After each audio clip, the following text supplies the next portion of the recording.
ನಮಸ್ಕಾರ ಸ್ನೇಹಿತರೆ, ನಾನು ನಿಮ್ಮ ಪ್ರೀತಿಯ ಶ್ರೀಕಾಂತ್. ಇವತ್ತಿನ ದಿನ ಮುಂದೆ ಬರುವಂಥ KS ಎಕ್ಸಾಮ್ ಆಗಲಿ, PSI, village account, PDO, FDA, SDA, group C ಯಾವುದೇ ಸ್ಪರ್ಧಾತ್ಮಕ ಪರೀಕ್ಷೆ ಬರೆಯಿರಿ, ಅದರಲ್ಲಿ ಭಾರತ ಸಂವಿಧಾನದಿಂದ 10 ರಿಂದ 15 ಪ್ರಶ್ನೆಗಳು ಕೇಳಿದ್ದಾರೆ.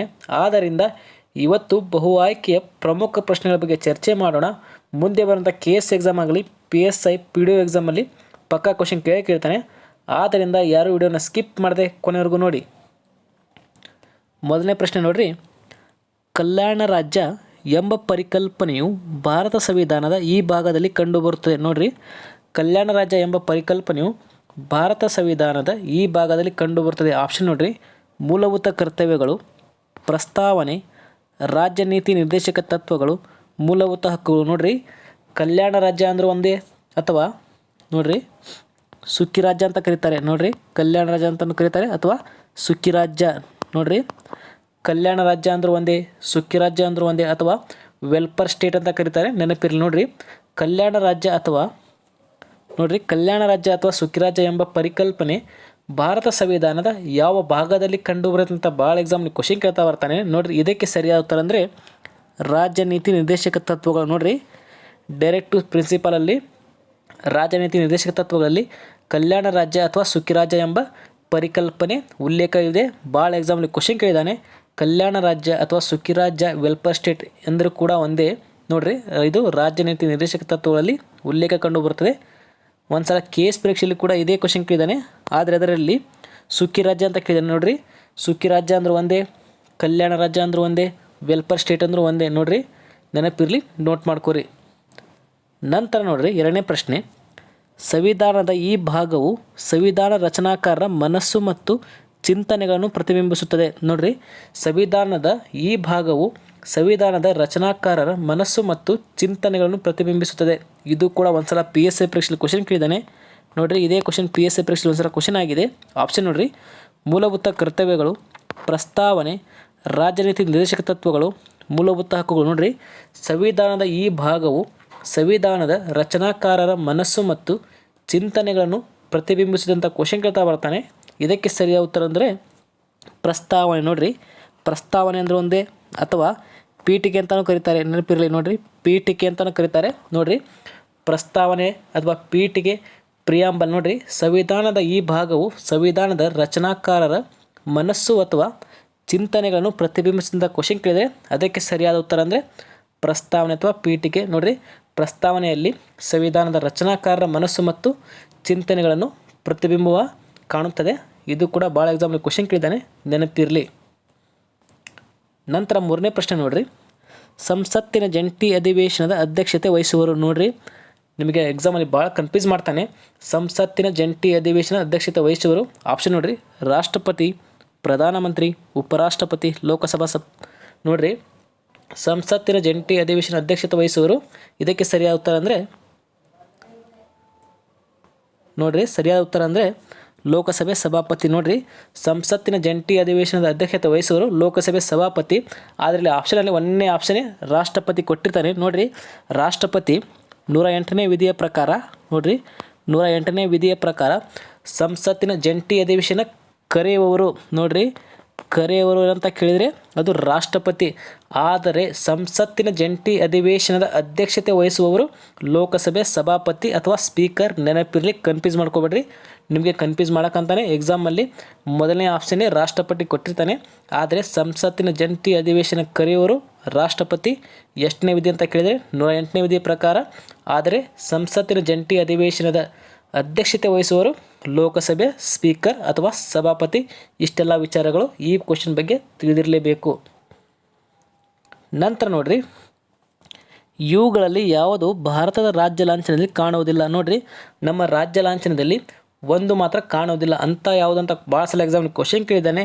ಇದನ್ನು PC ಪರೀಕ್ಷೆಯಲ್ಲಿ ಅಂತೂ ಭಾಳ ಸಲ ಎಕ್ಸಾಮ್ನ ಕ್ವಶನ್ ಕೇಳಿದ್ದಾನೆ. ಪೊಲೀಸ್ ಕಾನ್ಸ್ಟೇಬಲ್ ಪರೀಕ್ಷೆಯಲ್ಲಿ ಯಾವುದು ಭಾರತದ ರಾಜ್ಯ ಲಾಂಛನದಲ್ಲಿ ಕಾಣುವುದಿಲ್ಲ. ಆಪ್ಷನ್ ನೋಡ್ರಿ,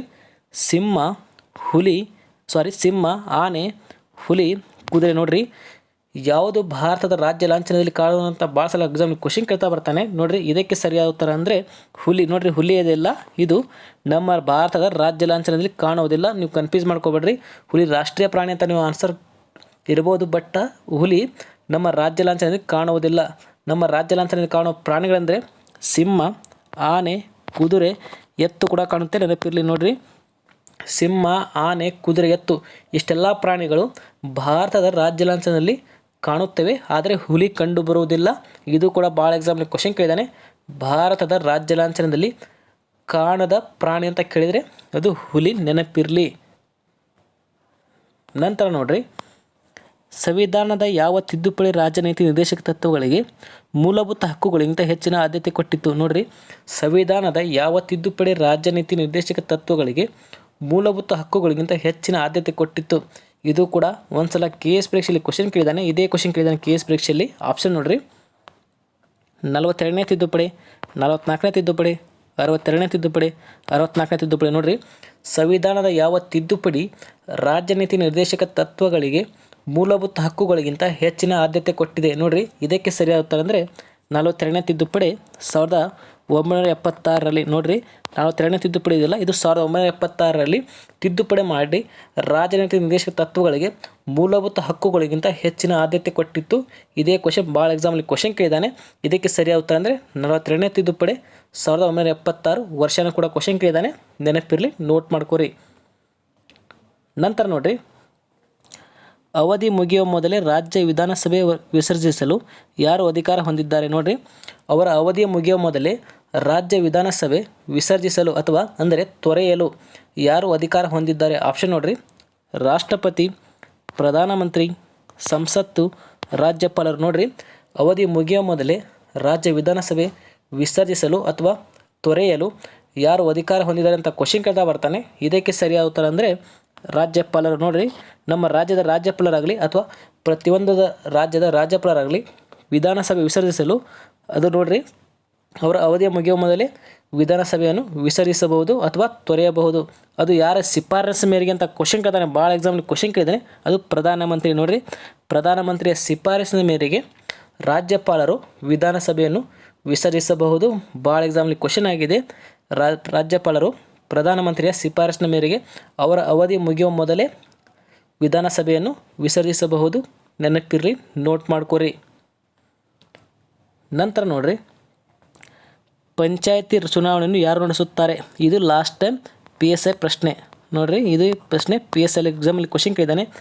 ಪಂಚಾಯತಿ ಚುನಾವಣೆಯನ್ನು ಯಾರು ನಡೆಸುತ್ತಾರೆ? ಆಪ್ಷನ್ ನೋಡ್ರಿ, ರಾಜ್ಯ ಚುನಾವಣಾ ಆಯೋಗ, ರಾಜ್ಯ ಸರ್ಕಾರ, ಪಂಚಾಯತ್ ರಾಜ್ ಮಂತ್ರಿ, ಕೇಂದ್ರ ಚುನಾವಣಾ ಆಯೋಗ. ನೋಡ್ರಿ, ಪಂಚಾಯತ್ ರಾಜ್ ಚುನಾವಣೆ ಅಂತ ಕೇಳಿದ್ರು ಒಂದೇ, ಅಥವಾ ಸ್ಥಳೀಯ ಸಂಸ್ಥೆಗಳ ಚುನಾವಣೆ ನಡೆಸೋರು ಯಾರಂತ ಕೇಳಿದ್ರು ಕೂಡ ಒಂದೇ, ನೆನಪಿರಲಿ. ಪಂಚಾಯತ್ ಅಂದರೆ ಒಂದೇ, ಸ್ಥಳೀಯ ಸಂಸ್ಥೆಗಳು, ಮುನ್ಸಿಪಾಲಿಟಿ ಆಗಲಿ ಅವೆಲ್ಲಗಳ ಚುನಾವಣೆ ನಡೆಸುವವರು ಯಾರಂತ ಕ್ವಶನ್ ಕೇಳ್ತಾ ಬರ್ತಾನೆ. ಅದಕ್ಕೆ ಸರಿಯಾದ ಉತ್ತರ ಅಂದರೆ ನೋಡ್ರಿ, ರಾಜ್ಯ ಚುನಾವಣಾ ಆಯೋಗ. ನೋಡ್ರಿ, ರಾಜ್ಯ ಚುನಾವಣಾ ಆಯೋಗ ಇದೆಲ್ಲ, ಇದು ಪಂಚಾಯತಿ ಆಗಲಿ ಅಥವಾ ನೋಡ್ರಿ ಮುನ್ಸಿಪಾಲಿಟಿ ಆಗಲಿ ಅಥವಾ ಸ್ಥಳೀಯ ಸಂಸ್ಥೆಗಳು ಅಂತ ಕೊಡ್ತಾನೆ ಆಪ್ಷನಲ್ಲಿ. ನೆನಪಿಡ್ರಿ, ಸ್ಥಳೀಯ ಸಂಸ್ಥೆ ಅಂದರೆ ಒಂದೇ, ಪಂಚಾಯತಿ ಅಂದರೆ ಒಂದೇ, ಮುನ್ಸಿಪಾಲಿಟಿ ಅಂದರೆ ಒಂದೇ, ಎಲ್ಲ ಚುನಾವಣೆ ನಡೆಸುವರು ರಾಜ್ಯ ಚುನಾವಣಾ ಆಯೋಗ. ಇದು ಕೂಡ ವಿಚಾರ ನೆನಪಿರಲಿ. ರಾಜ್ಯ ಚುನಾವಣಾ ಆಯೋಗನೇ ಪಂಚಾಯತಿ ಆಗಲಿ, ಮುನ್ಸಿಪಾಲಿಟಿ, ಸ್ಥಳೀಯ ಸಂಸ್ಥೆಗಳ ಬಗ್ಗೆ ಚುನಾವಣೆಯನ್ನು ನಡೆಸುತ್ತದೆ. ಭಾಳ ಎಕ್ಸಾಮ್ಲಿ ಕ್ವಶನ್ ಕೇಳಿದ್ದಾನೆ, ನೆನಪಿರಲಿ, ನೋಟ್ ಮಾಡ್ಕೋರಿ. ನಂತರ ನೋಡ್ರಿ, ಭಾರತ ಸಂವಿಧಾನದ ಯಾವ ಅನುಚ್ಛೇದವು ಮಾಧ್ಯಮಗಳಿಗೆ ವಾರ್ತೆಗಳನ್ನು ಪ್ರಸಾರ ಮಾಡುವ ಅವಕಾಶ ನೀಡಿದೆ? ಅಂದರೆ TV ಚಾನಲ್ ನ್ಯೂಸ್ ನೋಡ್ತೇವಲ್ಲ, ಆ ಮಾಧ್ಯಮಗಳಿಗೆ ವಾರ್ತೆಗಳನ್ನು ಪ್ರಸಾರ ಮಾಡಲು ಅವಕಾಶ ನೀಡಿದೆ ಸಂವಿಧಾನದಲ್ಲಿ. ಆ ವಿಧಿ ಯಾವುದಂತ ಕ್ವಶನ್ ಕೇಳ್ತಾ ಬರ್ತಾನೆ. ಇದನ್ನು ಕೂಡ ಭಾಳ ಎಕ್ಸಾಮ್ಲಿ ಕ್ವಶನ್ ಕೇಳಿದ್ದಾನೆ. ಆಪ್ಷನ್ ನೋಡ್ರಿ, ಅನುಚ್ಛೇದ 19, ಅನುಚ್ಛೇದ 17, ಅನುಚ್ಛೇದ 16, ಅನುಚ್ಛೇದ 18. ನೋಡ್ರಿ, ಭಾರತ ಸಂವಿಧಾನದ ಯಾವ ಅನುಚ್ಛೇದವು ಮಾಧ್ಯಮಗಳಿಗೆ ವಾರ್ತೆಗಳನ್ನು ಪ್ರಸಾರ ಮಾಡುವ ಅವಕಾಶ ನೀಡಿದೆ ಅಂತ ಕ್ವಶನ್ ಕೇಳಿದರೆ ಅದಕ್ಕೆ ಸರಿಯಾದ ಉತ್ತರ ನೋಡ್ರಿ, ಅನುಚ್ಛೇದ 19. ನೋಡ್ರಿ, ಅನುಚ್ಛೇದ 19ರಲ್ಲಿ ಮಾಧ್ಯಮಗಳಿಗೆ ವಾರ್ತೆಗಳನ್ನು ಪ್ರಸಾರ ಮಾಡಲು ಸಂವಿಧಾನದಲ್ಲಿ ಹಕ್ಕು ನೀಡಿದೆ. ಇದು ಕೂಡ ಭಾಳ ಎಕ್ಸಾಮ್ಲಿ ಕ್ವಶನ್ ಕೇಳಿದ್ದಾನೆ. ಮಾಧ್ಯಮಗಳಿಗೆ ಅಥವಾ ವಾರ್ತೆಗಳನ್ನು ಪ್ರಸಾರ ಮಾಡಲು ಅವಕಾಶ ನೀಡಿರುವ ಸಂವಿಧಾನದ ವಿಧಿ ಅಂತ ಕೇಳಿದರೆ ಅದು 19ನೇ ವಿಧಿ, ನೆನಪಿರಲಿ. ನಂತರ ನೋಡ್ರಿ, ಈ ಕೆಳಗಿನವುಗಳಲ್ಲಿ ಯಾವುದು ಮೂಲಭೂತ ಹಕ್ಕಲ್ಲ? ಇದನ್ನಂತೂ ಭಾಳ ಎಕ್ಸಾಮ್ಲಿ ಕ್ವಶನ್ ಕೇಳಿದ್ದಾನೆ. ಈ ಕೆಳಗಿನವುಗಳಲ್ಲಿ ಯಾವುದು ಮೂಲಭೂತ ಹಕ್ಕಲ್ಲ? ನೋಡ್ರಿ, ಸಮಾನತೆ ಹಕ್ಕು, ಶೋಷಣೆ ವಿರುದ್ಧದ ಹಕ್ಕು, ಆಸ್ತಿ ಹಕ್ಕು, ಧಾರ್ಮಿಕ ಸ್ವಾತಂತ್ರ್ಯದ ಹಕ್ಕು. ನೋಡ್ರಿ, ಈ ಕೆಳಗಿನವುಗಳಲ್ಲಿ ಯಾವುದು ಮೂಲಭೂತ ಹಕ್ಕಲ್ಲ ಅಂತ ಕೇಳಿದರೆ ಅದಕ್ಕೆ ಸರಿಯಾದ ಉತ್ತರ ಆಸ್ತಿ ಹಕ್ಕು. ನೋಡ್ರಿ, ಆಸ್ತಿ ಹಕ್ಕನ್ನು 1978ರಲ್ಲಿ ನೋಡಿರಿ 1978ರಲ್ಲಿ 44ನೇ ತಿದ್ದುಪಡಿ ಮಾಡಿ ನೋಡಿರಿ 1978ರಲ್ಲಿ 44ನೇ ತಿದ್ದುಪಡಿ ಮಾಡಿ ಆಸ್ತಿ ಹಕ್ಕನ್ನು ಮೂಲಭೂತ ಹಕ್ಕುಗಳ ಪಟ್ಟಿಯಿಂದ ತೆಗೆದುಹಾಕಲಾಗಿದೆ. ಆದ್ದರಿಂದ ಆಸ್ತಿ ಹಕ್ಕು ಒಂದು ಮೂಲಭೂತ ಹಕ್ಕಲ್ಲ. ಹಾಗಾದರೆ ಆಸ್ತಿ ಹಕ್ಕು ಏನಂತ ಕ್ವಶನ್ ಕೇಳ್ತಾ ಬರ್ತಾನೆ. ನೋಡಿರಿ ಆಸ್ತಿ ಹಕ್ಕಿದೆಲ್ಲ ಇದೊಂದು, ನೋಡಿರಿ ಆಸ್ತಿ ಹಕ್ಕದಿಲ್ಲ ಇದೊಂದು ಕಾನೂನು ಹಕ್ಕು. ನೋಡಿರಿ ಕಾನೂನಿನ ಹಕ್ಕು 300A ವಿಧಿಯಲ್ಲಿ ನೋಡಿರಿ 300A ವಿಧಿಯಲ್ಲಿ ಆಸ್ತಿ ಹಕ್ಕು ಬಗ್ಗೆ ಉಲ್ಲೇಖವಿದೆ, ನೆನಪಿರಲಿ. 300A ವಿಧಿಯಲ್ಲಿ ಆಸ್ತಿ ಹಕ್ಕು ಬಗ್ಗೆ ಉಲ್ಲೇಖವಿದೆ. ಆಸ್ತಿ ಹಕ್ಕು ಒಂದು ಕಾನೂನಿನ ಹಕ್ಕಾಗಿದೆ, ನೆನಪಿರ್ರಿ. ಆಸ್ತಿ ಹಕ್ಕೊಂದು ಮೂಲಭೂತ ಹಕ್ಕಲ್ಲ. ಆ ಪಟ್ಟಿಯಿಂದ 1978 44ನೇ ತಿದ್ದುಪಡಿ ಮಾಡಿ ಆಸ್ತಿ ಹಕ್ಕನ್ನು ಮೂಲಭೂತ ಹಕ್ಕುಗಳ ಪಟ್ಟಿಯಿಂದ ತೆಗೆದುಹಾಕಲಾಗಿದೆ. ಇಷ್ಟೆಲ್ಲ ವಿಚಾರ ನೆನಪಿರಲಿ ಸಾಲ್ಕು. ನಂತರ ನೋಡ್ರಿ, ರಾಜ್ಯಗಳ ರಾಜ್ಯಪಾಲರು ಹೊರಡಿಸಿದ ಸುಗ್ರೀವಾಜ್ಞೆಯು ಯಾರ ಅನುಮೋದನೆಗೆ ಒಳಪಟ್ಟಿರುತ್ತದೆ. ನೋಡಿರಿ ರಾಜ್ಯದಲ್ಲಾಗಲಿ ಪ್ರತಿಯೊಂದು ರಾಜ್ಯದಲ್ಲಾಗಲಿ ರಾಜ್ಯಪಾಲರು ಹೊರಡಿಸುವ ಸುಗ್ರೀವಾಜ್ಞೆ ಯಾರ ಅನುಮೋದನೆಗೆ ಒಳಪಟ್ಟಿರುವಂಥ ಕ್ವಶನ್ ಕೇಳ್ತಾ ಬರ್ತಾನೆ. ಆಪ್ಷನ್ ನೋಡಿರಿ, ಸಂಸತ್ತು, ರಾಜ್ಯ ವಿಧಾನಸಭೆ, ರಾಷ್ಟ್ರಪತಿ, ಭಾರತ ಮುಖ್ಯ ನ್ಯಾಯಮೂರ್ತಿಗಳು. ನೋಡಿರಿ ಇದಕ್ಕೆ ಸರಿಯಾದ ಉತ್ತರ ಅಂದರೆ ರಾಜ್ಯ ವಿಧಾನಸಭೆ. ನೋಡಿರಿ ರಾಜ್ಯ ವಿಧಾನಸಭೆ ಅನುಮೋದನೆಗೆ ಒಳಪಟ್ಟ ನಂತರ ರಾಜ್ಯಪಾಲರು ಸುಗ್ರೀವಾಜ್ಞೆಯನ್ನು ಹೊರಡಿಸುತ್ತಾರೆ. ಇದು ಕೂಡ ಭಾಳ ಎಕ್ಸಾಮ್ನಲ್ಲಿ ಕ್ವಶನ್ ಆಗಿದೆ. ರಾಜ್ಯಪಾಲರು ಹೊರಡಿಸಿದ ಸುಗ್ರೀವಾಜ್ಞೆಯು ಯಾರ ಅನುಮೋದನೆಗೆ ಒಳಪಟ್ಟಿರುವಂಥ ಕ್ವಶನ್ ಕೇಳಿದರೆ ಅದು ರಾಜ್ಯ ವಿಧಾನಸಭೆ. ಇಷ್ಟೆಲ್ಲ ವಿಚಾರ ನೆನಪಿರಲಿ. ನಂತರ ನೋಡ್ರಿ, ಭಾರತ ಸಂವಿಧಾನದ ಯಾವ ತಿದ್ದುಪಡಿ ಕನಿಷ್ಠ ಮತದಾನದ ವಯಸ್ಸನ್ನು 21ರಿಂದ 18 ವರ್ಷಕ್ಕೆ ಇಳಿಸಿತು. ನೋಡಿರಿ ಮೊದಲು 21 ವರ್ಷ ಇತ್ತು ಚುನಾವಣೆ ಮಾಡಲು, ಅದನ್ನು 18 ವರ್ಷಕ್ಕೆ ಇಳಿಸಿತ್ತು. ಆ ತಿದ್ದುಪಡಿ ಯಾವುದಂತ ಭಾಳ ಎಕ್ಸಾಮ್ ಕ್ವಶನ್ ಕೇಳ್ತಾ ಬರ್ತಾನೆ. ಆಪ್ಷನ್ ನೋಡಿರಿ, 42ನೇ ತಿದ್ದುಪಡಿ, 44ನೇ ತಿದ್ದುಪಡಿ, 61ನೇ ತಿದ್ದುಪಡಿ, 65ನೇ ತಿದ್ದುಪಡಿ. ನೋಡಿರಿ ಭಾರತ ಸಂವಿಧಾನದ ಯಾವ ತಿದ್ದುಪಡಿಯು ಕನಿಷ್ಠ ಮತದಾನದ ವಯಸ್ಸನ್ನು 21ರಿಂದ 18 ವರ್ಷಕ್ಕೆ ಇಳಿಸುತ್ತಂತ ಕ್ವಶನ್ ಕೇಳಿದರೆ ಇದಕ್ಕೆ ಸರಿಯಾದ ಉತ್ತರ ಅಂದರೆ 61ನೇ ತಿದ್ದುಪಡಿ. ನೋಡಿರಿ 61ನೇ ತಿದ್ದುಪಡಿ ಇಲ್ಲ, ಇದು 1961ರಲ್ಲಿ ನೋಡಿರಿ 1961ರಲ್ಲಿ 61ನೇ ತಿದ್ದುಪಡಿ ಮಾಡಿ ಭಾರತ ಸಂವಿಧಾನದ ಕನಿಷ್ಠ ವಯಸ್ಸುದಿಲ್ಲ 21ರಿಂದ 18 ವರ್ಷಕ್ಕೆ ಇಳಿಸಿತ್ತು. ಇದು ಭಾಳ ಎಕ್ಸಾಮ್ಲಿ ಕ್ವಶನ್ ಕೇಳಿದ್ದಾನೆ. ನೋಡಿರಿ ಅದೇ ರೀತಿ ಒಂದು ಕ್ವಶನ್ ಕೇಳ್ತಾ ಬರ್ತಾನೆ, ವಯಸ್ಕ ಮತದಾನದ ವಿಧಿ ಕೇಳಬಹುದು. ನೋಡಿರಿ ವಯಸ್ಕ ಮತದಾನ ವಿಧಿ 326ನೇ ವಿಧಿ. ನೋಡಿರಿ 326ನೇ ವಿಧಿಯಲ್ಲಿ ವಯಸ್ಕ ಮತದಾನ ಪದ್ಧತಿ ಬಗ್ಗೆ ಉಲ್ಲೇಖವಿದೆ. ಇದು ಕೂಡ ಕ್ವಶನ್ ಕೇಳಬಹುದು. 326ನೇ ವಿಧಿ 1961ರಲ್ಲಿ 61ನೇ ತಿದ್ದುಪಡಿ ಮಾಡಿ 21ರಿಂದ 18 ವರ್ಷಕ್ಕೆ ವಯಸ್ಕ ಮತದಾನವನ್ನು ಕನಿಷ್ಠ ಮತದಾನಕ್ಕೆ ಇಳಿಸುತ್ತಾರೆ. ಇದು ಕೂಡ ಭಾಳ ಎಕ್ಸಾಮ್ನಲ್ಲಿ ಕ್ವಶನ್ ಕೇಳಿದ್ದಾನೆ, ನೆನಪಿರಲಿ. ನಂತರ ನೋಡಿರಿ, ಭಾರತ ಸಂವಿಧಾನದ ಯಾವ ಆರ್ಟಿಕಲ್ ರಾಜ್ಯವನ್ನು ವ್ಯಾಖ್ಯಾನಿಸುತ್ತದೆ. ನೋಡಿರಿ ಭಾರತ ಸಂವಿಧಾನದ ಯಾವ ಆರ್ಟಿಕಲ್ ರಾಜ್ಯವನ್ನು ವ್ಯಾಖ್ಯಾನಿಸುತ್ತೆ ಅಂತ ಕ್ವಶನ್ ಕೇಳ್ತಾ ಬರ್ತಾನೆ. 10, 11, 12, 13. ನೋಡಿರಿ ಇದಕ್ಕೆ ಸರಿಯಾದ ಉತ್ತರ ಅಂದರೆ 12. ನೋಡಿರಿ 12ನೇದೆಲ್ಲ ಇದು ರಾಜ್ಯವನ್ನು ವ್ಯಾಖ್ಯಾನಿಸ್ತದೆ. ಅದೇ ರೀತಿಯಲ್ಲಿ ಒಂದು ಕ್ವಶನ್ ಕೇಳ್ತಾ ಬರ್ತಾನೆ, ಸಂವಿಧಾನದ ಪ್ರಕಾರ ರಾಜ್ಯ ಎಂದರೆ ಅಂತ ಕ್ವಶನ್ ಕೇಳ್ತಾ ಬರ್ತಾನೆ. ನೋಡಿರಿ ಸಂವಿಧಾನದ ಪ್ರಕಾರ ರಾಜ್ಯ ಎಂದರೆ ಇನ್ನು ನೋಡಿರಿ ಕೇಂದ್ರ ಸರ್ಕಾರ ಆಗಲಿ, ನೋಡಿರಿ ಕೇಂದ್ರ ಸರ್ಕಾರ, ರಾಜ್ಯ ಸರ್ಕಾರ ಅಥವಾ ಸ್ಥಳೀಯ ಸಂಸ್ಥೆಗಳು. ನೋಡಿರಿ ಕೇಂದ್ರ ಸರ್ಕಾರ, ರಾಜ್ಯ ಸರ್ಕಾರ, ಸ್ಥಳೀಯ ಸಂಸ್ಥೆಗಳು ಎಲ್ಲವನ್ನು ಸೇರಿಸಿ ಸಂವಿಧಾನದಲ್ಲಿ ರಾಜ್ಯ ಎಂದು ಉಲ್ಲೇಖವಿದೆ, ನೆನಪಿರಲಿ. ಭಾಳ ಎಕ್ಸಾಮ್ಲಿ ಕ್ವಶನ್ ಕೇಳ್ತಾ ಬರ್ತಾನೆ. ರಾಜ್ಯ ಎಂದರೆ ಕೇಂದ್ರ ಸರ್ಕಾರ, ರಾಜ್ಯ ಸರ್ಕಾರ, ಸ್ಥಳೀಯ ಸಂಸ್ಥೆಗಳು, ಪ್ರಾಧಿಕಾರಗಳು ಇವೆಲ್ಲವನ್ನು ಒಟ್ಟಾಗಿ ಸೇರಿಸಿ ಸಂವಿಧಾನದಲ್ಲಿ ರಾಜ್ಯ ಅಂತ ಕರೀತಾರೆ. ಇದು 12ನೇ ವಿಧಿಯಲ್ಲಿ ಉಲ್ಲೇಖವಿದೆ. ಭಾಳ ಎಕ್ಸಾಮ್ಲಿ ಕ್ವಶನ್ ಕೇಳಿದ್ದಾನೆ. UPSCಲಿ ಕ್ವಶನ್ ಆಗಿದೆ, KS ಎಲ್ಲ ಎಕ್ಸಾಮ್ಲಿ ಕ್ವಶನ್ ಆಗಿದೆ. ರಾಜ್ಯ ಅಂತ ಕೇಳಿದರೆ ಕೇಂದ್ರ ಸರ್ಕಾರ, ರಾಜ್ಯ ಸರ್ಕಾರ, ಸ್ಥಳೀಯ ಸಂಸ್ಥೆಗಳು, ಪ್ರಾಧಿಕಾರಗಳು ಇವೆಲ್ಲವನ್ನು ಸೇರಿ ಸಂವಿಧಾನದಲ್ಲಿ ರಾಜ್ಯ ಎಂದು ಕರೆಯುತ್ತಾರೆ. ಇಷ್ಟೆಲ್ಲ ವಿಚಾರ ನೆನಪಿರಲಿ. ನಂತರ ನೋಡ್ರಿ, ಯಾರು ಭಾಷಾವಾರು ರಾಜ್ಯದ ಮಾನ್ಯತೆಗೆ ಶಿಫಾರಸು ಮಾಡಿದ ರಾಜ್ಯ ಮರುಸಂಘಟನೆ ಆಯೋಗದ ಸದಸ್ಯರಲ್ಲ. ಹಂಗಂದರೆ ನೋಡಿರಿ ಭಾಷಾವಾರು ರಾಜ್ಯದ ಮಾನ್ಯತೆಗೆ ಶಿಫಾರಸು ಮಾಡಿದ ಒಂದು ಆಯೋಗ ಇರುತ್ತದೆ. ಆ ಆಯೋಗದಲ್ಲಿ ಯಾರು ಸದಸ್ಯರಲ್ಲ ಅಂತ ಕ್ವಶನ್ ಕೇಳ್ತಾ ಬರ್ತಾನೆ. ಆಪ್ಷನ್ ನೋಡಿರಿ, ಫಜಲ್ ಅಲಿ, KM ಪಣಿಕ್ಕರ್, HN ಕುಂಜ್ರು, ಪಟ್ಟಾಭಿ ಸೀತಾರಾಮಯ್ಯ. ನೋಡಿರಿ ಇದಕ್ಕೆ ಸರಿಯಾದ ಉತ್ತರ ಅಂದರೆ ಪಟ್ಟಾಭಿ ಸೀತಾರಾಮಯ್ಯ. ನೋಡಿರಿ ಫಜಲ್ ಅಲಿ ಆಯೋಗ 1953ರಲ್ಲಿ ಭಾಷಾವಾರು ನೋಡಿರಿ ಭಾಷಾವಾರು ರಾಜ್ಯಗಳಿಗೆ ವರದಿ ಮಾಡಲು 1953ರಲ್ಲಿ ಆಯೋಗ ನೇಮಕ ಮಾಡ್ತಾರೆ. ಅದರಲ್ಲಿ ಫಜಲ್ ಅಲಿ ಇದ್ದಾರಲ್ಲ ಇವರು ಅಧ್ಯಕ್ಷರಾಗಿರ್ತಾರೆ.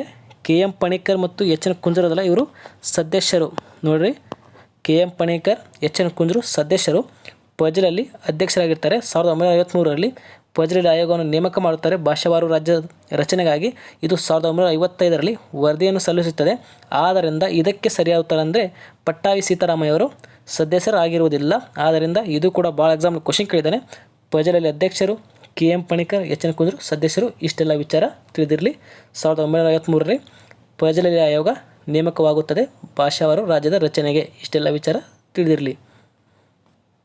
ನಂತರ ನೋಡ್ರಿ, ಯಾವ ಸುಧಾರಣೆಯನ್ನು ಮಿನಿ ಸಂವಿಧಾನ ಎಂದು ಕರೆಯಲಾಗುತ್ತದೆ? ನೋಡ್ರಿ, ಯಾವ ಸುಧಾರಣೆಯನ್ನು ಮಿನಿ ಸಂವಿಧಾನ ಎಂದು ಕರೆಯಲಾಗುತ್ತೆ ಅಂತ ಒಂದ್ಸಲ PSI ಪರೀಕ್ಷೆಯಲ್ಲಿ ಕ್ವಶನ್ ಕೇಳಿದ್ದಾನೆ. ನೋಡ್ರಿ, ಇದು PSI ಪರೀಕ್ಷೆಯಲ್ಲಿ ಕ್ವಶನ್ ಆಗಿದೆ.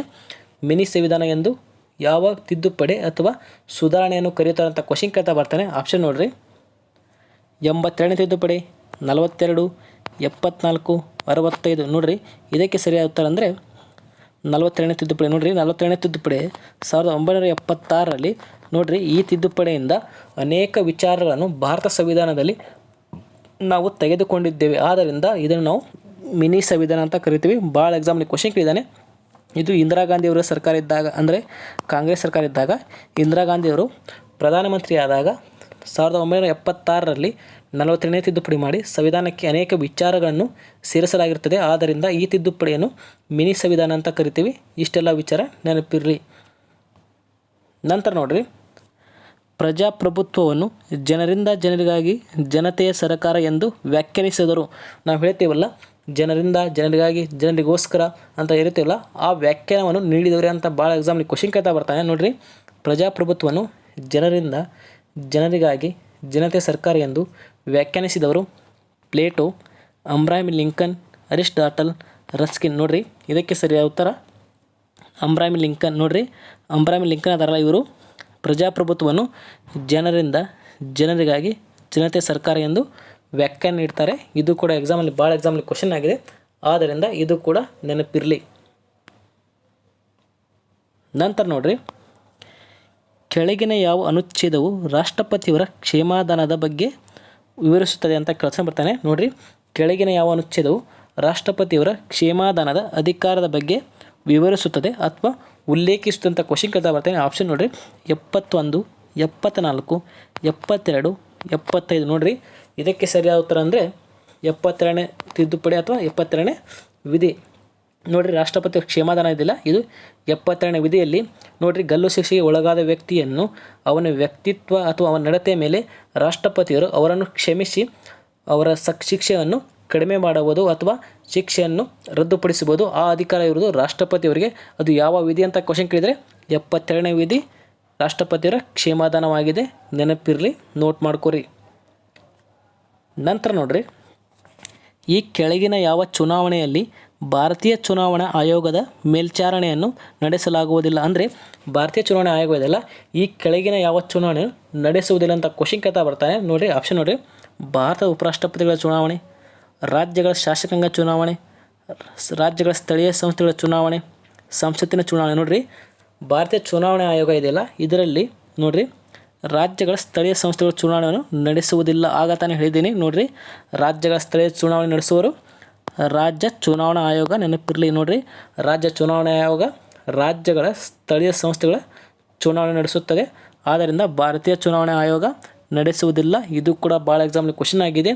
ಭಾರತೀಯ ಚುನಾವಣಾ ಆಯೋಗ ರಾಜ್ಯಗಳ ಸ್ಥಳೀಯ ಸಂಸ್ಥೆಗಳ ಚುನಾವಣೆ ನಡೆಸುವುದಿಲ್ಲ, ಅದನ್ನು ನಡೆಸುವರು ರಾಜ್ಯ ಚುನಾವಣಾ ಆಯೋಗ. ಇಷ್ಟೆಲ್ಲ ವಿಚಾರ ನೆನಪಿರಲಿ. ನಂತರ ನೋಡ್ರಿ, ಭಾರತ ಸಂವಿಧಾನದಲ್ಲಿ ಗಂಡು ಹೆಣ್ಣು ಇಬ್ಬರಿಗೂ ಸಮಾನ ಕೆಲಸ ಸಮಾನ ವೇತನ ಎಂದು ಎಲ್ಲಿ ನಮೂದಿಸಲಾಗಿದೆ? ಇದಂತೂ ಭಾಳ ಎಕ್ಸಾಮ್ಲಿ ಕ್ವಶನ್ ಕೇಳಿದ್ದಾನೆ. ನೋಡಿರಿ, ಸಮಾನ ವೇತನಕ್ಕೆ ಈ ಸಮಾನ ಕೆಲಸಕ್ಕೆ ಸಮಾನ ವೇತನ ಎಂಬ ಕಾಯ್ದೆಯನ್ನು ಕೂಡ ತಂದಿದ್ದಾರೆ.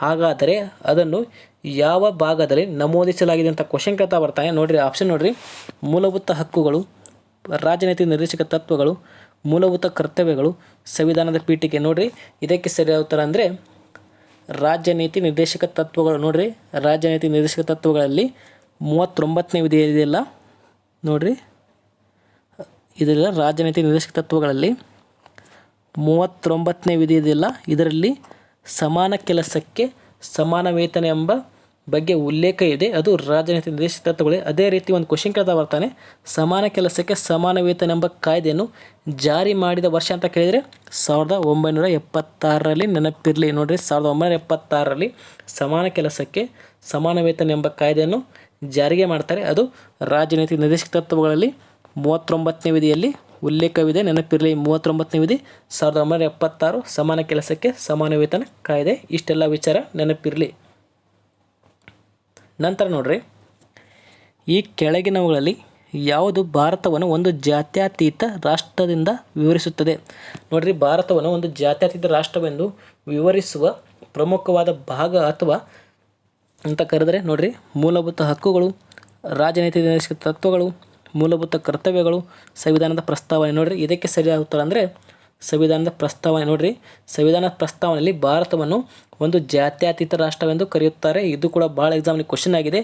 ಭಾರತವನ್ನು ಒಂದು ಜಾತ್ಯತೀತ ರಾಷ್ಟ್ರವೆಂದು ವಿವರಿಸುವ ಭಾಗ ಅಂತ ಕರೆದೆ ಅದು ಸಂವಿಧಾನದ ಪ್ರಸ್ತಾವನೆಯಲ್ಲಿ. ಇದು 1976ರಲ್ಲಿ ನೋಡ್ರಿ, 1976ರಲ್ಲಿ 42ನೇ ತಿದ್ದುಪಡಿ ಮಾಡಿ ಸಂವಿಧಾನಕ್ಕೆ ಜಾತ್ಯತೀತ, ಸಮಾಜವಾದಿ, ಐಕ್ಯತೆ ಎಂಬ 3 ಪದಗಳನ್ನು ಪ್ರಸ್ತಾವನೆಯಲ್ಲಿ ನಾವು ಸೇರಿಸ್ತೇವೆ. ಇದು ಕೂಡ ಕ್ವಶನ್ ಆಗಿದೆ. ಸಂವಿಧಾನದಲ್ಲಿ ಜಾತ್ಯತೀತ, ಐಕ್ಯತೆ, ಸಮಾಜವಾದ ಎಂಬ 3 ಪದಗಳನ್ನು ಪ್ರಸ್ತಾವನೆಗೆ ಸೇರಿಸಿದ ತಿದ್ದುಪಡಿ ಅಂತ ಕ್ವಶನ್ ಕೇಳಿದರೆ 1976 42ನೇ ತಿದ್ದುಪಡಿ. ನೆನಪಿರಲಿ. ನಂತರ ನೋಡ್ರಿ, ಸಂವಿಧಾನದ ಕರಡು ಸಮಿತಿ ಅಧ್ಯಕ್ಷರು ಯಾರಾಗಿದ್ದರು? ಇದಂತೂ ಭಾಳ ಎಕ್ಸಾಮ್ನ ಕ್ವಶನ್ ಕೇಳಿದ್ದಾನೆ. ಸಂವಿಧಾನದ ಕರಡು ಸಮಿತಿ ಅಧ್ಯಕ್ಷರು ಯಾರಾಗಿದ್ದರು ಅಂತ ಕ್ವಶನ್ ಕೇಳಿದರೆ N Gopalaswamy, KM Munshi, Madhavrao, doctor BR Ambedkar. ನೋಡ್ರಿ, ಸಂವಿಧಾನದ ಕರಡು ಸಮಿತಿ ಅಧ್ಯಕ್ಷರು ಯಾರಾಗಿದ್ದರು ಅಂತ ಕ್ವಶನ್ ಕೇಳ್ತಾನೆ. ಅದಕ್ಕೆ ಸರಿಯಾದ ಉತ್ತರ ಡಾಕ್ಟರ್ BR ಅಂಬೇಡ್ಕರ್. ನೋಡ್ರಿ, ಡಾಕ್ಟರ್ BR ಅಂಬೇಡ್ಕರ್ ಅದರಲ್ಲ, ಇವರು ಸಂವಿಧಾನ ಕರಡು ಸಮಿತಿ ಅಧ್ಯಕ್ಷರಾಗಿರ್ತಾರೆ. ಅದೇ ರೀತಿ ಸಂವಿಧಾನದ ಶಿಲ್ಪಿ ನೋಡ್ರಿ, ಸಂವಿಧಾನದ ಶಿಲ್ಪಿ ಡಾಕ್ಟರ್ BR ಅಂಬೇಡ್ಕರ್. ನೆನಪಿರಲಿ. ನಂತರ ನೋಡ್ರಿ, ನಮ್ಮ ಸಂವಿಧಾನಕ್ಕೆ ಸಮಾಜವಾದಿ, ಜಾತ್ಯತೀತ ಹಾಗೂ ರಾಷ್ಟ್ರದ ಏಕತೆ ಮತ್ತು ಸಮಗ್ರತೆ ಎಂಬ ಪದಗಳ ಸೇರ್ಪಡೆಯಾದದ್ದು ಇದರಿಂದ. ಈಗ ತಾನು ಹೇಳಿದ್ದೀನಿ ನೋಡ್ರಿ, ನಮ್ಮ ಸಂವಿಧಾನಕ್ಕೆ ಸಮಾಜವಾದಿ, ಜಾತ್ಯತೀತ ಹಾಗೂ ರಾಷ್ಟ್ರದ ಏಕತೆ ಮತ್ತು ಸಮಗ್ರತೆ ಎಂಬ ಪದಗಳು ಸೇರ್ಪಡೆಯಾದದ್ದು ಇದರಿಂದ. ಆಪ್ಷನ್ ನೋಡ್ರಿ, 42ನೇ ತಿದ್ದುಪಡಿ, 44ನೇ ತಿದ್ದುಪಡಿ, 46ನೇ ತಿದ್ದುಪಡಿ, ಮೇಲಿನ ಯಾವುದೂ ಅಲ್ಲ. ನೋಡ್ರಿ, ಇದಕ್ಕೆ ಸರಿಯಾದ ಉತ್ತರ 42ನೇ ತಿದ್ದುಪಡಿ. ನೋಡ್ರಿ, 42ನೇ ತಿದ್ದುಪಡಿ 1976ರಲ್ಲಿ. ನೋಡ್ರಿ, 1976ರಲ್ಲಿ ಇಂದಿರಾ ಗಾಂಧಿಯವರು ಇದ್ದಾಗ, ಅಂದರೆ ಕಾಂಗ್ರೆಸ್ ಸರ್ಕಾರ ಇದ್ದಾಗ, ಇಂದಿರಾ ಗಾಂಧಿಯವರು ಪ್ರಧಾನಮಂತ್ರಿ ಆದಾಗ ಪ್ರಸ್ತಾವನೆಗೆ ಅಂದರೆ ಪೀಠಿಕೆಗೆ ಜಾತ್ಯತೀತ, ಸಮಾಜವಾದಿ, ರಾಷ್ಟ್ರದ ಏಕತೆ ಅಥವಾ ಸಮಗ್ರತೆ ಅಂದರೆ ಐಕ್ಯತೆ ಎಂಬ 3 ಪದಗಳನ್ನು 1976ರಲ್ಲಿ 42ನೇ ತಿದ್ದುಪಡಿ ಮಾಡಿ ಇಂದಿರಾ ಗಾಂಧಿಯವರು ಅಂದರೆ ಕಾಂಗ್ರೆಸ್ ಸರ್ಕಾರ ಇದ್ದಾಗ ಪ್ರಸ್ತಾವನೆಗೆ ಸೇರಿಸಲಾಗಿದೆ. ಆದ್ದರಿಂದ ಇದನ್ನು ನೋಡ್ರಿ, ಇದನ್ನು 42ನೇ ತಿದ್ದುಪಡಿ ನಾವು ಏನಂತ ಕರಿತೀವಿ? ಮಿನಿ ಸಂವಿಧಾನ. ನೋಡ್ರಿ, ಮಿನಿ ಸಂವಿಧಾನ ಅಂತ ಕರಿತೀವಿ. ಇದು ಕೂಡ ಕ್ವಶನ್ ಆಗಿದೆ ಭಾಳ ಎಕ್ಸಾಮಲ್ಲಿ. ಮಿನಿ ಸಂವಿಧಾನ ಅಂತ ಕರೆದ್ರೆ ಅದು 42ನೇ ತಿದ್ದುಪಡಿ 1976. ಅದರಲ್ಲಿ ಜಾತ್ಯತೀತ, ಸಮಾಜವಾದಿ, ಸಮಗ್ರತೆ ಎಂಬ 3 ಪದಗಳನ್ನು ಪೀಠಿಕೆ ಅಥವಾ ಪ್ರಸ್ತಾವನೆಗೆ ಸೇರಿಸಲಾಗಿದೆ. ಇಷ್ಟೆಲ್ಲ ವಿಚಾರ ತಿಳ್ಕೊಂಡ್ರೆ ಸಾಕು. ನಂತರ ನೋಡ್ರಿ, ಯಾವ ವರ್ಷದಲ್ಲಿ ಮೂಲಭೂತ ಕರ್ತವ್ಯಗಳು ಭಾರತೀಯ ಸಂವಿಧಾನದಲ್ಲಿ ಒಳಗೊಂಡವು? ನೋಡ್ರಿ, ಯಾವ ವರ್ಷದಲ್ಲಿ ಮೂಲಭೂತ ಕರ್ತವ್ಯಗಳು ಭಾರತೀಯ ಸಂವಿಧಾನದಲ್ಲಿ ಒಳಗೊಂಡವು? ಇದು ಕೂಡ ಕ್ವಶನ್ ಆಗಿದೆ. 1976, 1965, 1970, 1982. ನೋಡ್ರಿ, ಇದಕ್ಕೆ ಸರಿಯಾದ ಉತ್ತರ ಅಂದರೆ 1976ರಲ್ಲಿ. ನೋಡ್ರಿ, 1976ರಲ್ಲಿ 42ನೇ ತಿದ್ದುಪಡಿ ಮಾಡಿ 11 ಮೂಲಭೂತ ಕರ್ತವ್ಯಗಳನ್ನು ಸಂವಿಧಾನದಲ್ಲಿ ಸೇರ್ಪಡಿಸಲಾಗಿದೆ. ಇದು ಕೂಡ ಕ್ವಶನ್ ಆಗಿದೆ. ಮೂಲಭೂತ ಕರ್ತವ್ಯಗಳು ಭಾರತೀಯ ಸಂವಿಧಾನದಲ್ಲಿ ಒಳಗೊಂಡವು ಅಥವಾ ಸೇರ್ಪಡೆಯಾಗಿದ್ದು 1976ರಲ್ಲಿ 42ನೇ ತಿದ್ದುಪಡಿ. ಒಟ್ಟು 11 ಮೂಲಭೂತ ಕರ್ತವ್ಯಗಳು ನಾವು ಸಂವಿಧಾನದಲ್ಲಿ ಕಾಣುತ್ತೇವೆ. ಇಷ್ಟು ವಿಚಾರ ತಿಳ್ಕೊಂಡ್ರೆ ಸಾಕು. ನಂತರ ನೋಡ್ರಿ, ಪ್ರತಿಯೊಂದು ಗ್ರಾಮ ಪಂಚಾಯಿತಿಯು ಅಧಿಕಾರಾವಧಿ ಈ ದಿನಾಂಕದಿಂದ 5 ವರ್ಷಗಳಾಗಿರ್ತದೆ ಅಂತ. ಅಂದರೆ ನಮ್ಮ ಗ್ರಾಮ ಪಂಚಾಯತಿಯಲ್ಲಿ ನಾವು ನೋಡುವ ಸಾಮಾನ್ಯವಾಗಿ ಯಾವ ದಿನಾಂಕದಿಂದ ಒಬ್ಬ ಅಧ್ಯಕ್ಷರಾಗಲಿ ಅಥವಾ ಸದಸ್ಯರಾಗಲಿ ಅವರ 5 ವರ್ಷ ಅವಧಿ ಪೂರ್ಣಗೊಳ್ಳುತ್ತದೆ ಅಂತ ಕ್ವಶನ್ ಕೇಳ್ತಾ ಬರ್ತಾನೆ. ಆಪ್ಷನ್ ನೋಡ್ರಿ, ಇದರ ಪ್ರಥಮ ಸಭೆ, ಪಂಚಾಯತ್ ಚುನಾವಣೆ ನಡೆಸಲು ಅಧಿಕೃತ ಸೂಚನೆ ಹೊರಡಿಸುವಿಕೆ, ಚುನಾವಣಾ ಫಲಿತಾಂಶಗಳ ಘೋಷಣೆ, ಚುನಾಯಿತ ಸದಸ್ಯರ ಪ್ರತಿಜ್ಞಾ ಸ್ವೀಕಾರ. ನೋಡ್ರಿ, ಇದಕ್ಕೆ ಸರಿಯಾದ ಉತ್ತರ ಅಂದರೆ ಇದರ ಪ್ರಥಮ ಸಭೆ. ನೋಡ್ರಿ, ಯಾವುದೇ ಒಬ್ಬ ಸದಸ್ಯ ಆಗಲಿ ಗ್ರಾಮ ಪಂಚಾಯತ್ ಅಧ್ಯಕ್ಷ ಆಗಲಿ ಅವರು ಚುನಾವಣೆಯಲ್ಲಿ ಆರಿಸಿ ಬಂದು ನಡೆಯುವ ಪ್ರಥಮ ಸಭೆಯಿಂದ ನೋಡ್ರಿ ಚುನಾವಣೆಯಲ್ಲಿ ಆರಿಸಿ ಬಂದು ನಡೆಯುವ ಪ್ರಥಮ ಸಭೆಯಿಂದ 5 ವರ್ಷದ ಅವಧಿಯವರೆಗೆ ಅವರು ಆಳ್ವಿಕೆ ಮಾಡ್ತಾರೆ ಅಥವಾ ಅಧಿಕಾರವನ್ನು ನಡೆಸ್ತಾರೆ. ಇದು ಕೂಡ ಭಾಳ ಎಕ್ಸಾಮ್ನ ಕ್ವಶನ್ ಆಗಿದೆ. ಗ್ರಾಮ ಪಂಚಾಯತಿ ಅಧಿಕಾರ ಅವಧಿ ಅವರು ಮಾಡುವ ಪ್ರಥಮ ಸಭೆಯಿಂದ ಕೊನೆಯ ದಿನ ಅಂದರೆ 5 ವರ್ಷದವರೆಗೆ ಅವರು ಆಡಳಿತ ಮಾಡ್ತಾರೆ, ನೆನಪಿರಲಿ. ನಂತರ ನೋಡ್ರಿ, ಯಾವ ರಾಷ್ಟ್ರ ಅಲಿಖಿತ ಸಂವಿಧಾನವನ್ನು ಹೊಂದಿದೆ? ನೋಡ್ರಿ, ಯಾವ ರಾಷ್ಟ್ರ ಅಲಿಖಿತ ಸಂವಿಧಾನವನ್ನು ಹೊಂದಿದೆ? ಆಪ್ಷನ್ ನೋಡ್ರಿ, ಇಂಗ್ಲೆಂಡ್, ಅಮೇರಿಕಾ, ಭಾರತ, ಫ್ರಾನ್ಸ್. ನೋಡ್ರಿ, ಯಾವ ರಾಷ್ಟ್ರ ಅಲಿಖಿತ ಸಂವಿಧಾನ, ನೋಡ್ರಿ ಲಿಖಿತ ಅಲ್ಲ ಅಲಿಖಿತ ಸಂವಿಧಾನ ಹೊಂದಿದೆ ಅಂತ ಕೇಳಿದರೆ ಅದಕ್ಕೆ ಸರಿಯಾದ ಉತ್ತರ ಅಂದರೆ ಇಂಗ್ಲೆಂಡ್. ನೋಡ್ರಿ, ಇಂಗ್ಲೆಂಡ್ ಇದೆಯಲ್ಲ, ಇದು ಅಲಿಖಿತ ಸಂವಿಧಾನ. ಯಾಕಂದರೆ ಇಂಗ್ಲೆಂಡ್ನಲ್ಲಿ ರಾಜಪ್ರಭುತ್ವವಿದೆ. ನೋಡ್ರಿ, ಅಲ್ಲಿ ರಾಜಪ್ರಭುತ್ವ ಅಂದರೆ ರಾಜ ಬಂದ, ನೆಕ್ಸ್ಟ್ ಅವನ ಮಗ ಬಂದ, ಅವನ ಮಗಳು ಬಂದು, ಅದೇ ರೀತಿ ರಾಜ್ಯಪ್ರಭುತ್ವವಿದೆ. ಅಂದರೆ ವಂಶ ಪರಂಪರವಾಗಿ ಇಂಗ್ಲೆಂಡ್ನಲ್ಲಿ ಇದೆ. ಆದ್ದರಿಂದ ಇಂಗ್ಲೆಂಡ್ ಅಲಿಖಿತ ಸಂವಿಧಾನವಾಗಿದೆ. ಭಾರತದಲ್ಲಿ ಒಂದು ಅಲಿಖಿತ, ನೋಡ್ರಿ ಭಾರತ ಇದೆಯಲ್ಲ, ಇದು ನಮ್ಮದು ಲಿಖಿತ ಸಂವಿಧಾನ. ಭಾರತ ಲಿಖಿತ ಸಂವಿಧಾನವಾಗಿದೆ. ಯಾಕಂದರೆ ನಾವು ಯಾವುದೇ ಒಬ್ಬ ವ್ಯಕ್ತಿ ಆಗಲಿ, ರಾಷ್ಟ್ರಪತಿ ಆಗಲಿ, ಪ್ರಧಾನಮಂತ್ರಿ ಆಗಲಿ, ಅವು ನಾವು ಚುನಾವಣೆ ಮೂಲಕ ಆರಿಸ್ತಿರ್ತೀವಿ. ಆದ್ದರಿಂದ ಭಾರತ ಒಂದು ಪ್ರಜಾಪ್ರಭುತ್ವ ದೇಶ, ಲಿಖಿತ ಸಂವಿಧಾನವಾಗಿದೆ ಭಾರತ. ಇಂಗ್ಲೆಂಡ್ ಇದೆಯಲ್ಲ, ಇದು ಅಲಿಖಿತ ಸಂವಿಧಾನ. ಯಾಕಂದರೆ ಅಲ್ಲಿ ರಾಜ್ಯಪ್ರಭುತ್ವವಿದೆ, ನೆನಪಿರಲಿ. ನಂತರ ನೋಡ್ರಿ, ಕೊನೆಯ ಪ್ರಶ್ನೆ, ಭಾರತೀಯ ಸಂವಿಧಾನದ ಕಲಂ 1 ಭಾರತ ದೇಶವನ್ನು ಏನೆಂದು ವರ್ಣಿಸಿದೆ? ನೋಡ್ರಿ, ಭಾರತೀಯ ಸಂವಿಧಾನದ 1ನೇ ಕಲಂ ಇದೆಯಲ್ಲ ಅಥವಾ 1ನೇ ವಿಧಿ ಏನೆಂದು ವರ್ಣಿಸಿದೆ ಅಂತ ಕ್ವಶನ್ ಕೇಳ್ತಾ ಬರ್ತಾನೆ. ರಾಜ್ಯಗಳ ಸಂಯುಕ್ತ, ರಾಜ್ಯಗಳ ಒಕ್ಕೂಟ, ಕಾಮನ್ವೆಲ್ತ್ ರಾಜ್ಯಗಳು, ರಾಜ್ಯಗಳ ಗುಂಪು. ನೋಡ್ರಿ, ಇದಕ್ಕೆ ಸರಿಯಾದ ಉತ್ತರ ಅಂದರೆ ರಾಜ್ಯಗಳ ಒಕ್ಕೂಟ. ನೋಡ್ರಿ, ಭಾರತೀಯ ಸಂವಿಧಾನದ ಕಲಂ 1 ಇದೆಯಲ್ಲ, ಇದು ಸಂವಿಧಾನವನ್ನು ರಾಜ್ಯಗಳ ಒಕ್ಕೂಟ ಅಂತ ಕರೀತಾರೆ. ಯಾಕಂದರೆ ನಮ್ಮ ದೇಶದಲ್ಲಿ 28 ರಾಜ್ಯಗಳು, 8 ಕೇಂದ್ರಾಡಳಿತ ಪ್ರದೇಶಗಳು ಕಂಡುಬರ್ತವೆ. ಆದ್ದರಿಂದ ಭಾರತ ಇದೆಯಲ್ಲ, ಅದು ಒಂದು ರಾಜ್ಯಗಳ ಒಕ್ಕೂಟವಾಗಿದೆ, ನೆನಪಿರಲಿ. ಭಾರತ ಒಂದು ರಾಜ್ಯಗಳ ಒಕ್ಕೂಟವಾಗಿದೆ. ಇದು ಕೂಡ ಭಾಳ ಎಕ್ಸಾಮ್ಲಿ ಕ್ವಶನ್ ಕೇಳಿದ್ದಾನೆ. ಇಷ್ಟೆಲ್ಲ ವಿಚಾರಗಳು ಭಾರತ ಸಂವಿಧಾನ ಅಂತ ಬಂದಾಗ ಪ್ರಮುಖವಾದ ಪ್ರಶ್ನೆಗಳ ಬಗ್ಗೆ ಚರ್ಚೆ ಮಾಡಿದ್ದೇನೆ. ಹಾಗೆ ಅದೇ ರೀತಿ ನಾನು ಕರ್ನಾಟಕ ಇತಿಹಾಸದ ಮೇಲೆ ಪ್ರತಿಯೊಂದು ಚಾಪ್ಟರ್ ಮೇಲೆ MCQ ಪ್ರಶ್ನೆನೂ ಕೂಡ ಮಾಡಿದ್ದೀನಿ. ಹಾಗೆ ಕನ್ನಡ ತರಗತಿ ಇವೆ, ಸೈನ್ಸ್ ಇದೆ, ಜಿಯೋಗ್ರಫಿ ಇದೆ, ಎಲ್ಲ ತರಗತಿಗಳು ನನ್ನ ಯೂಟ್ಯೂಬ್ ಕ್ಲಾಸಲ್ಲಿ ಇದೆ. ದಯವಿಟ್ಟು ಯಾರು ನೋಡಿಲ್ಲ ನೋಡಿ, ನಿಮ್ಮ ಸ್ನೇಹಿತರು ಕೂಡ ಶೇರ್ ಮಾಡಿ. ಅದೇ ರೀತಿ ನಾನು ನೀಡಿದ ಮಾಹಿತಿ ತಮಗೆ ಇಷ್ಟವಾಗಿದ್ದರೆ ನನ್ನ ಚಾನಲ್ ದಯವಿಟ್ಟು ಸಬ್ಸ್ಕ್ರೈಬ್ ಮಾಡಿ, ಲೈಕ್ ಮಾಡಿ. ಹಾಗೂ ಯಾರು ಟೆಲಿಗ್ರಾಮ್ಗೆ ಜಾಯ್ನ್ ಆಗಿಲ್ಲ, ಡಿಸ್ಕ್ರಿಪ್ಷನಲ್ಲಿ ಟೆಲಿಗ್ರಾಮ್ ಚಾನಲ್ ಲಿಂಕ್ ಇರುತ್ತೆ, ದಯವಿಟ್ಟು ಜಾಯ್ನ್ ಆಗಿ. ಮತ್ತೆ ಮುಂದಿನ ತರಗತಿಯಲ್ಲಿ ಸಿಗೋಣ. ಎಲ್ಲರಿಗೂ ಧನ್ಯವಾದಗಳು.